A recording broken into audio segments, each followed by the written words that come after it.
Hello and welcome to New York, welcome to the United Nations, and welcome to the interview here on France 24.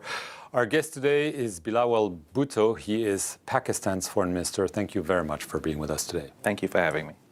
I want to get an update from you about the situation in your country. We've seen those terrible floods. Is the situation finally improving?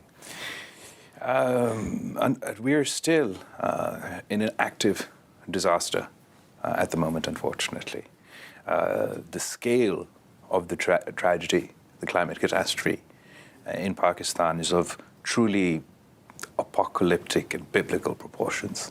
We've all heard the story of Noah and the Noah's floods, where, according to the Bible, it rained for 40 days and 40 nights. Well, this monster monsoon that Pakistan experienced started in the mid of June and ended at the end of August. So that is sort of the extent of this devastation. Once the rains finally stopped, it left a 100-kilometer lake in the middle of my country that could be seen from space. And that body of water is still descending into the sea, and there are many, many areas that are inundated. So we're still in the rescue and relief phase of this tragedy. And the irony of this is that Pakistan produces a negligible, about 0.8% is our carbon output, but with one of the 10 most climate stress countries on the planet. And 33 million people, one seventh of our population has been affected by this tragedy.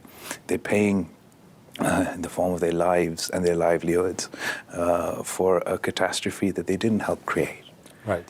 Obviously, the UN Secretary General went there. He talked about a carnage, and he said that there was one monsoon on steroids, basically what you are saying. But obviously, this has also consequences beyond the lives that were taken, sadly, in terms of agricultural output at a time when the world is already in dire straits on this issue. Absolutely. So this is a compounding catastrophe. It's sort of a perfect storm. We have the immediate impact of the floods, which unfortunately cost 1,500 lives, a third of which are children. Then amongst these 33 million people who've been affected, 600,000 are pregnant women that have to give birth in the next couple of months. We face the threat of an epidemic of waterborne diseases as a result. So we're going to have a health catastrophe as well. Then, as you mentioned, with 4 million hectares of standing crop damage, the potential of our next crop, the wheat crop, being unable to be planted, 1 million heads of cattle who died as a result of this floods. We've got a food security, an agricultural crisis, a food security potentially on our hands. And then Pakistan, like many other countries, who's already facing difficult economic times. We just literally entered into our agreement with the IMF, hoping for the economic stability that it would bring. But unfortunately, I believe all the bases, all the figures, all the estimates that the IMF and we had made up until this point have also been washed away by these floods. So we're facing a climate catastrophe, a potential health catastrophe, a food scarcity crisis, and imminent economic difficulties. So you need international help. Is it happening? Is it happening strongly enough, soon enough? So we're very grateful for the assistance that we have received so far from a whole host of countries. Even if I started to try and name them, I would be unable to. But I think our message is that we're not seeking, we don't want to beg, we don't want aid, we want justice. This is a global catastrophe as a result of global action, and it requires global solutions. And what I'm happy to report is the response from the international community, as you mentioned, from the UN Secretary General, who visited himself, various other countries we're engaging with. We even met with your president, the president of France, yesterday.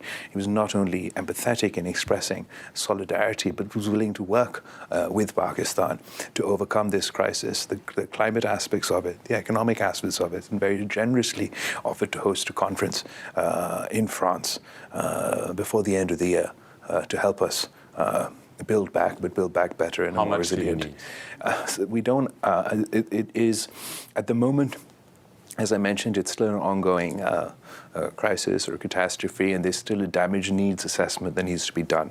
Once the water properly recedes, which may take some months, we'll have a final figure. At the moment, the guesstimates, and these are just guesstimates, are close to $30 billion in economic loss. But every crisis creates an opportunity. And in this crisis, the opportunity is that we must build back in a more resilient way, in a greener way, where we'll have green infrastructure, green energy, climate resilient infrastructure, and create green jobs and green opportunities. That is the way forward. But right now, as we're sort of smack dab in the middle of this catastrophe, our first and foremost focus is to relief and rescue. And as we go forward and enter into the rehabilitation and rescue phase, rehabilitation and reconstruction phase, we can think about these things. Did you get help from India? No. Did you ask for it? No. How's the relationship with India right now? We have a long and complicated history, to say the least. To say the least, with India. Unfortunately, the India today is a changed India. It is no longer the secular India promised by its founding fathers for all its citizens. It is increasingly becoming Hindu supremacist India at the expense of its Christian and Muslim minorities. And that's not only the sort of Muslim minorities within India, but unfortunately in the disputed region of Jammu and Kashmir, the Indian illegally occupied Jammu and Kashmir, we've seen certain steps and actions that have made engagement with India untenable for us, particularly the unilateral illegal actions of August 2019, where India attempts to undermine the resolutions of the United Nations Security Council, change the boundaries of this disputed territory, and going a step further and attempting to change the Muslim majority in Indian-occupied Jammu and Kashmir into a minority in their own land. Is it racist policy? All of this creates very little space for us to engage. It's absolutely a racist policy. It's an Islamofascist, Islamophobic policy. And it requires, I think, it has caused a reaction, not only within Kashmir, but all across India, where the Muslim minority, and I say minority, but it's the largest minority on the planet of Muslims in India, and they're feeling persecuted, they're feeling insecure, and this is an active policy of state. And if this is how the government of India are treating their own Muslim citizens, you can only imagine the way they are treating the Muslims of Pakistan and Kashmir. So no engagement at all right now? No contact, nothing? At the moment, we don't have engagement. I do believe that the younger generation of both our countries wants to see two neighbors living in peace side by side. But I just explained all the reasons why matters have been complicated recently. I want to turn to Afghanistan. There's still no recognition of the Taliban, and Afghan girls, despite promises by the Taliban, it's been 1 year now, they haven't been able to return to school. What does it tell you about the Taliban? So, along with the rest of the international community, it is true Pakistan has not recognized the government, or officially recognized the government in Afghanistan. There are promises that have been made by the current regime, by the interim government, to the international community and to their own people. And I think it will help. It would help the government of Afghanistan gain legitimacy and perhaps a path to recognition if they were to live up to those expectations, one of which is female education. Now, our Afghan neighbors do say that as far as primary education is concerned, they allow girls to go to primary school. As far as tertiary education is concerned, it's segregated, but they allow women to participate in tertiary education. What we're waiting for is secondary education. But it's so you believe that recognition by the international community of the Taliban is far off, despite we've seen some kind of agreements on financial issues with the U.S.? It's been a year's time since the transition in Kabul. And there's definitely ups and downs. There have been positive moments, but overall, we're not quite there as far as recognition is concerned. The international community would like to see the government of Afghanistan functioning as a modern state in order to, I think, reach that conclusion, and that would perhaps require them to live up to those obligations or those promises that they themselves have made, be it to ensure that their soil is not used for terrorism, to ensure that girls, women have access to education and other rights, and I think everybody also wants to see some sort of inclusive representative government. Right. I want to turn quickly to a report that came out by the UN Human Rights Secretariat about the situation in Xinjiang. They've said that China possibly committed crimes against humanity. What do you make of this report and the situation of the Uyghur minority? Look, I think we have to be fair and unbiased in our approach, and we can't pick and choose in such situations. This particular report, the Ministry of Foreign Affairs of Pakistan has made our position clear. We've released our statement.